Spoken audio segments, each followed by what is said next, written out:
Welcome back, YouTubers and Madden fans. This is Madden Money Shot, bringing you another Madden 19 tip video. That's right. Today I'm going to be going over how to be a better runner in Madden 19, how to run the football successfully in Madden 19. This game is probably different than any other Madden game that's been out for a long time. I can't remember a game where basically hitting the sprint button is pretty much a deterrent to success, where typically there's always been a rumor that has been, but now it's a fact.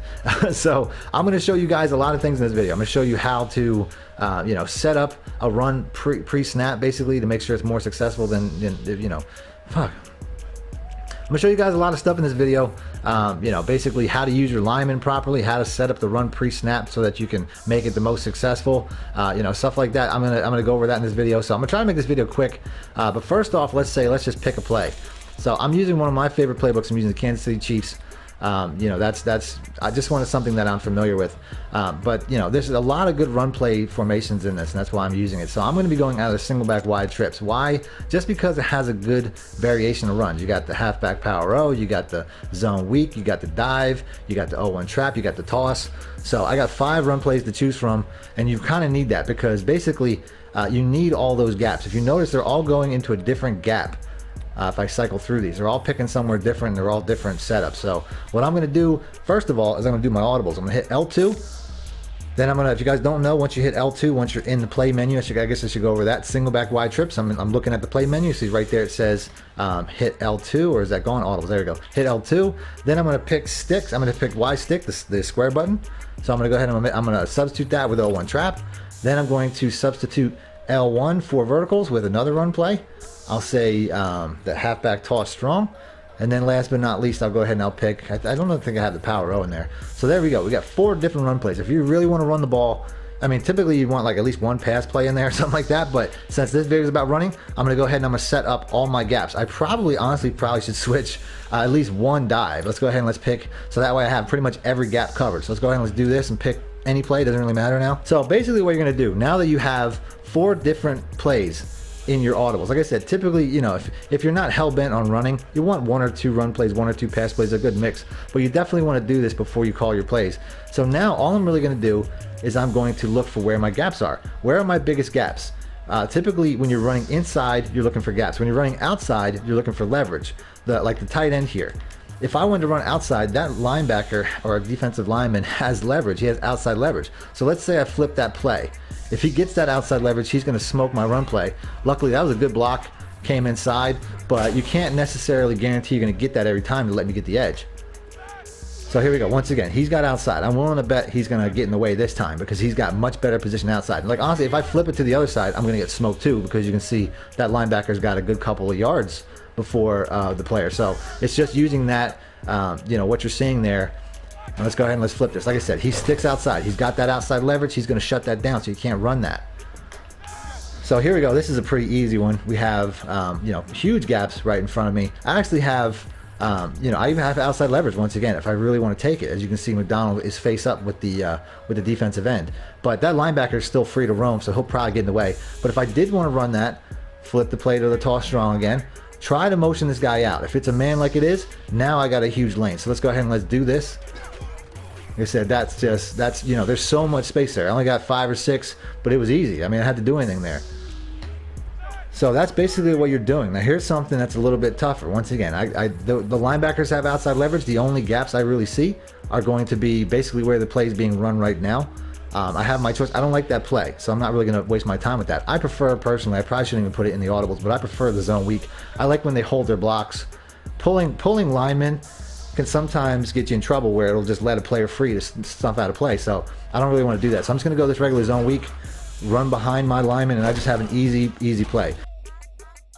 So here we are in the replay screen, and I just wanted to go over how you really do have the ability to control your blockers and to control how well your blockers are doing. A lot like in the passing video I did, you really just kind of have to read leverage. I'll pop a link for that passing video, hopefully.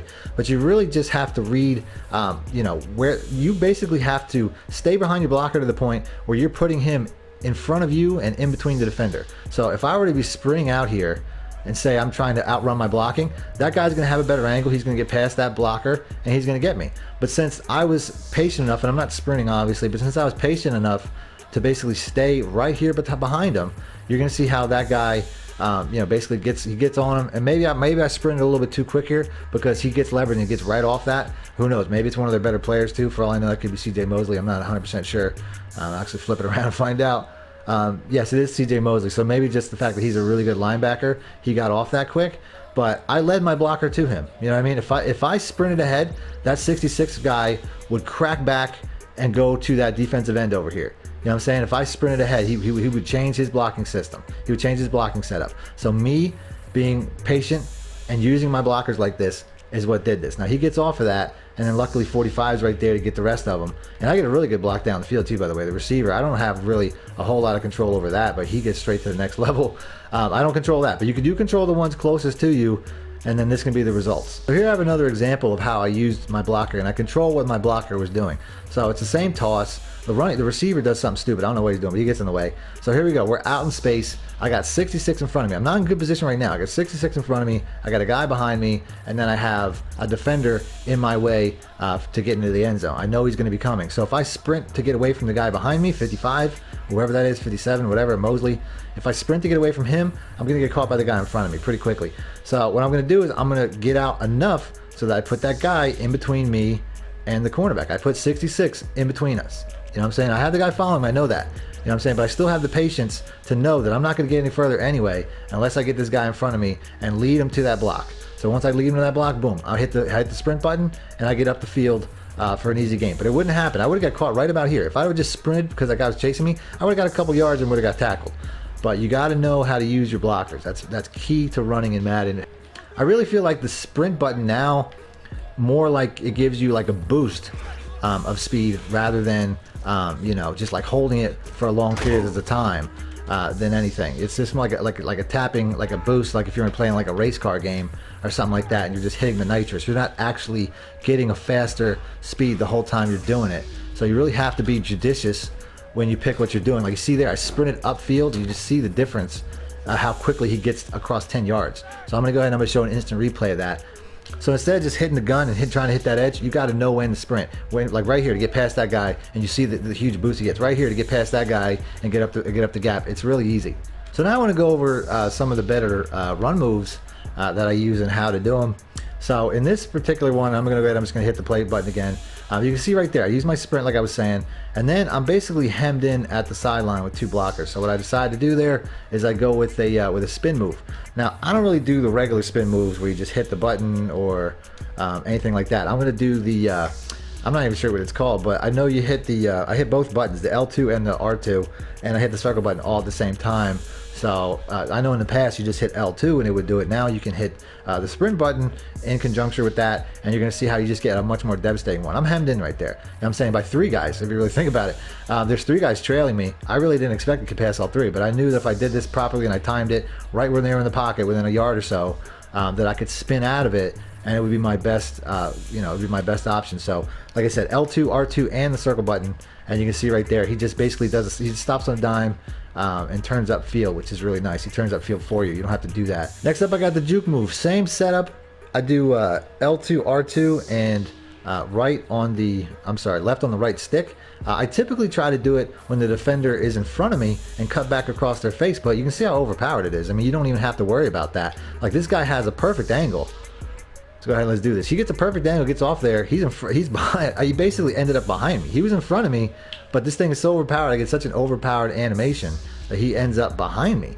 So next we have the truck stick, and I gotta be honest, I will only use the truck stick on occasion, whether I gotta get a couple of tough yards, I wanna get a few more yards before I'm guaranteed to go down. You know what I'm saying? To say there's multiple defenders in the area, that's pretty much when I'll use the truck stick, but I was using it now because I wanted to show how to use it. So boom, once again, I'm not sure Le'Veon Bell's necessarily the biggest hit stick guy, but as you can see right here, when you do the truck, you really have to do it right in the pocket once again. So I lined up for it right about here. That's when the animation starts. He's about a yard or two away. And obviously trucking, certain defenders like cornerbacks and safeties should be easier, but I'm not going to give Madden that much credit because you never know. But you can see how right there it can keep, you can just blow through it and keep going. But truth to be told, you know, the Juke Move is probably the one that I'll use the most because it's the easiest, the quickest, you'll get past the most people. The spin move I'll only use if if the defender's leading me, if the defender's in front of me and I need to cut back, or there's multiple defenders. I find that sometimes the Juke Move is the best move to do, and then the truck is probably last. So out of the three, the truck is definitely the least effective, unless you got a serious power back. I mean, it really depends on what back you're using, obviously. But at the end of the day, make sure that you hold the RB button anytime contact gets close to you. You know, like at any time you think that, you know, that you're about to get tackled, make sure you go straight to that RB button. That should be a habit. You should be getting that down. So that's it. That's the video. If you guys want to see more tip videos like defense, how to be a user defender, how to stop the pass, how to stop the run, let me know in the comment section. Anything you have trouble doing, let me know in the comment section so that I can make a video about that next. And that's it. Other than that, thanks for watching. Madden Money Shot out. Need more help or just want to show your support? Then head over to my Patreon and join my team, where you can get exclusive content like ebooks and bonus plays, as well as early access to my vids and more. Link in the description below.